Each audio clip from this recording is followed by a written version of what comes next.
नवाज शरीफ याद आता है या नहीं आता? हमने तो IMF को कहा था खुदा हाफिज जाओ, पाकिस्तान अपने पांव पे खड़ा हो गया। इन्होंने पाकिस्तान को फिर भीख मांगने पे लगा दिया। हम ऐसे धमाके करते हैं, ये शहीदों के मुजस्समे जलाते हैं।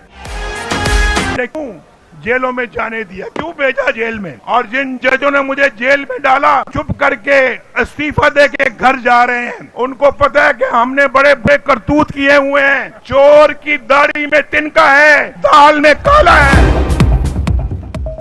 एक शख्स ने इक्तदार जाता देखकर पाकिस्तान पर हमला किया। नवाज शरीफ की हारूनाबाद जलसे में बारी तहरीक इंसाफ पर कड़ी तनकीद। कहा हमले का नतीजा अदालत के फैसले में सामने आया। उस शख्स ने ऐसी घिनौनी साजिश की कि कौमी सलामती पर दाव लग गया और मैंने जख्म खाए मगर कौमी राज फाश नहीं किए।